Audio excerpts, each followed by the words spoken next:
Bapak, Ibu, dan jemaat yang terkasih dalam Tuhan, rekan-rekan remaja pemuda, dan adik-adik sekolah minggu. Nah, kita di layar sedang melihat sebuah gambar. Ada yang tahu gambar apa? Jadi ini merupakan salah satu jenis lem yang digunakan untuk menempelkan sesuatu. Memang ada banyak sekali jenis lem yang kita bisa gunakan untuk merekatkan benda satu dengan benda lainnya. Tapi yang menarik, lem ini punya kekuatan yang sangat luar biasa. Saya nggak lagi promo, saya nggak lagi jualan, nggak lagi endorse.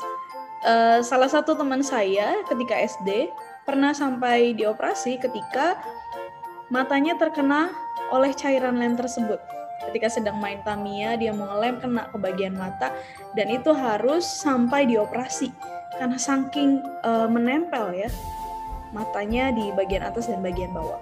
Nah, kekuatan yang sangat besar membuat cairan dalam lem ini bisa merekatkan, membuat satu benda dengan benda lain menempel, melekat.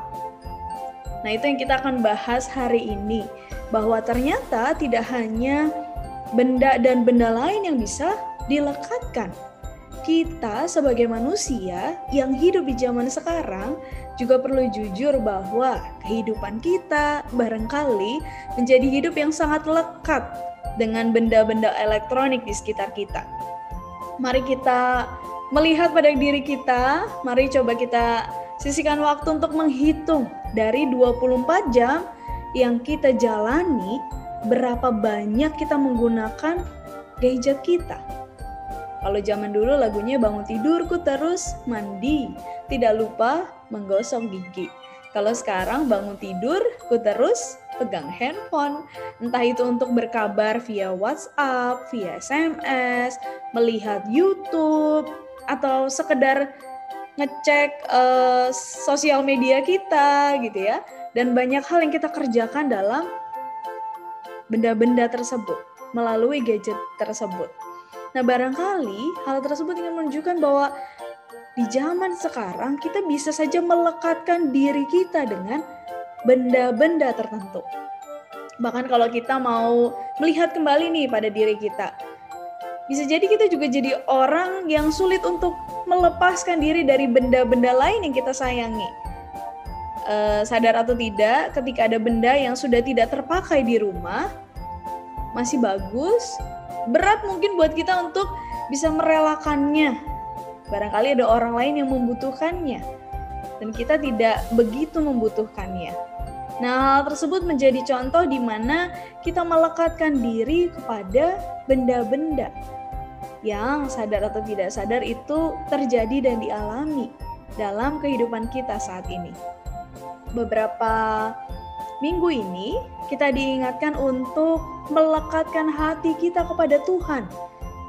Berarti kehidupan kita, relasi kita menjadi relasi yang tidak terpisahkan. Tuhan di dalam diri kita dan kita di dalam Tuhan. Di zaman sekarang, hal ini merupakan tantangan yang perlu kita perjuangkan. Betul, di handphone ada renungan, di YouTube ada firman Tuhan. Tapi apakah dengan sungguh kita memberi ruang untuk bertumbuh, untuk belajar? Tuhan, kami rindu mendengarkan firman Tuhan. Jadi kalau lagi sekolah minggu, kalau lagi ibadah, kalau lagi ikut persekutuan, kita benar-benar punya kerinduan. Bukan hanya sekedar ikut di dalam Zoom, bukan hanya sekedar menonton ketika ibadah, tapi kita mau menjadi anak-anak Tuhan yang lekat kepada Tuhan. Sama seperti ranting-ranting yang melekat pada pokok anggur. Kita merenungkannya dalam perenungan di 2 minggu ini. Bagaimana setiap kita dipanggil untuk tinggal di dalam Tuhan dan Tuhan di dalam setiap kita. Sama seperti ranting tidak dapat berbuah dari dirinya sendiri kalau ia tidak tinggal pada pokok anggur. Demikian juga setiap kita adalah orang-orang yang tidak berbuah jika tidak tinggal di dalam aku, di dalam Tuhan. Di ayat yang ke-15, Yohanes 15 mengatakan, "Akulah pokok anggur dan kamulah ranting-rantingnya.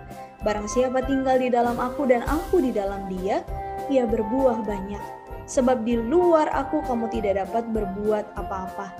Kiranya hidup kita menjadi hidup yang melekat pada Kristus, kita rindu bertemu dengan Tuhan. Kita rindu menjalin relasi dengan Tuhan. Bukan hanya ketika kita membutuhkan sesuatu, bukan hanya ketika kita dalam persoalan, tetapi hari demi hari kita rindu punya relasi dengan Tuhan. Selamat melekat kepada Kristus. Tuhan Yesus memberkati. Amin.